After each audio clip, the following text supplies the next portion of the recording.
Hey there, it's Ashley at Hedrick Homestead, and today we're going to be talking about a few ways that you can heat your chick brooders. So we're getting our first batch of chicks next week, which I am super excited about, and I've been setting up the brooder recently. So there are a couple different ways that you can go about heating your brooder. Now, chicks need it around 90 degrees, so they like it to be nice and balmy. Who doesn't? Here are some ways that you can get and maintain those temperatures. The first most common way is to use a heat lamp. Now there are a few different designs of heat lamps. The most traditional heat lamp looks like this. A metal base with a clippy thing like this, the traditional red heat lamp bulb. And most people just hang these in their brooders, and they are very effective. It works. I've had this one for a long time. I've used it many times. This is a great option for getting started that you can get, they have metal protection grills, not anything crazy. It's just like 4 things so that nothing can bump into the lamp. They work well. Now, heat lamps do have a fire risk.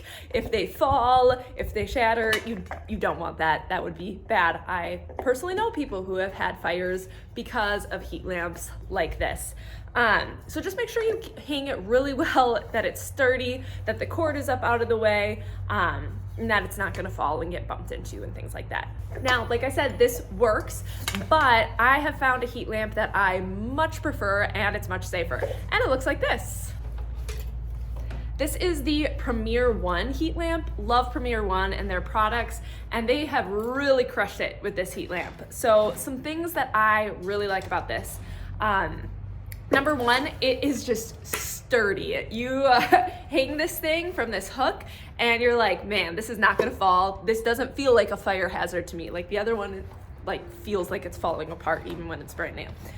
You have this really nice grate to prevent anything from hitting the heat lamp. It's, like I said, very sturdy. You can access the heat bulb by just unscrewing this, changing out the heat bulb.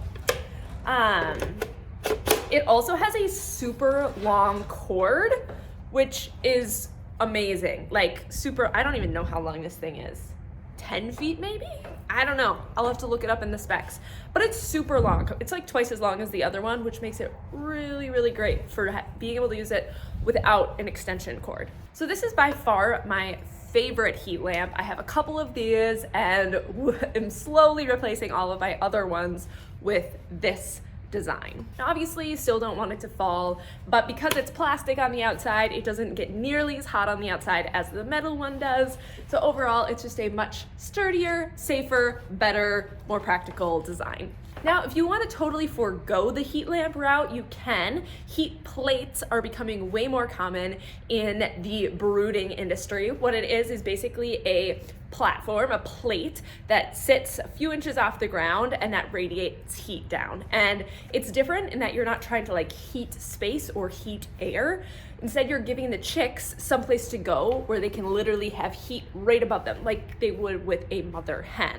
So they'd go out into the cold world to get their food and water and then come back and go huddle under the heat plate. I've heard really good things about this method. I personally haven't used it because I get a lot of chicks at one time.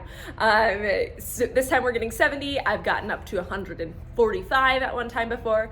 And so I just have to buy a lot of heat plates. Heat plates are much more expensive, but they do have a lower fire hazard and they have been known to work very effectively. So if you're getting smaller batches of chicks, it could be a really good option for you. I know Premier One has a heat plate. I have bought heat panels, plates for my bigger laying hens, that we have one hanging in the coop on the wall, and that's from a place called Sweeter Heater. So I'll link both of those in the description. So those are really your 2 main ways to heat your brooders. You have your heat lamps and your heat plates, and both are good options. You just have to make sure that you are giving your chicks a place where they can come, get warm, stay warm, and have that 90-degree temperature so that they can grow healthy and strong. All right, until next time.